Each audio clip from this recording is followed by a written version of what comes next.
मोदी जी कह रहे हैं मेरा घर मुसलमानों के बीच में था, ईद पर हमारे घर मुसलमानों के घरों से खाना आता था, हमारे घर में खाना नहीं बनता था ईद के दिन। योगी जी कह रहे हैं 100 मुसलमानों के बीच में भी अगर 50 हिंदू रहते हो तो वो सुरक्षित नहीं है। अब मुझे सुधांशु भाई ये बता दें, मोदी जी का बयान सही है कि मुसलमानों के घर से उनके घर ईद पे खाना आता था, उनका चूल्हा ही नहीं जलता था, मुसलमानों के बीच में वो सुरक्षित थे, कोई खतरा नहीं था। क्या योगी जी सही कह रहे हैं कि हिंदू सुरक्षित नहीं है? बहुत अच्छा इन्होंने सवाल किया, बहुत अच्छा सवाल किया, मैं बिल्कुल जवाब देता हूं।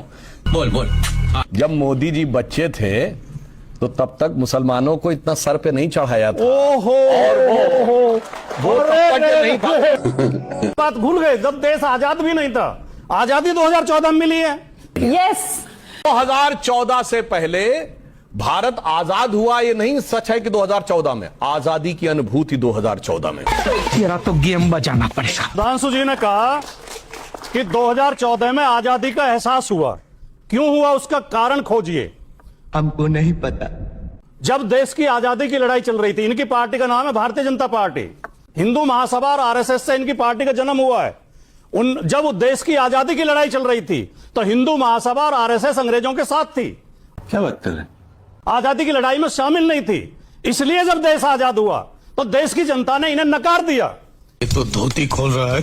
इनकी कहीं एक सीट आती थी, कभी 2 आती थी। कृपया बोलने दें, तकलीफ हुआ है बेचारे। कृपया बोलने दें। नकार और 1990 में जाके नकार रखा था आपको, आपकी पार्टी को कोई गंभीरता से नहीं ले सकता था, क्योंकि ये अंग्रेजों की मुखबिरी करते थे, स्वतंत्रता सेनानियों के खिलाफ कोर्ट में गवाही दिलवा के उन्हें सजा करवाते थे। जब भारत का संविधान लागू हुआ इन्होंने उसका विरोध किया, जब तिरंगा झंडा फहराया गया इन्होंने उसका विरोध किया।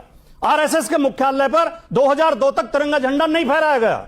2001 में 2 नौजवानों ने जाकर तिरंगा लगा दिया तो आरएसएस ने उनके खिलाफ मुकदमा लिखवाया, जेल भिजवाया उन्हें। भाटी जी, अब जब 1990 में इन्होंने हिंदू मुसलमान करके, मस्जिद पे प्रहार करके, मंदिर मस्जिद करके और सरकार बना ली, 14 तक में इनकी फुल मेजोरिटी की सरकार आई है, तो इन्हें तब लगा कि अब देश आजाद हुआ है।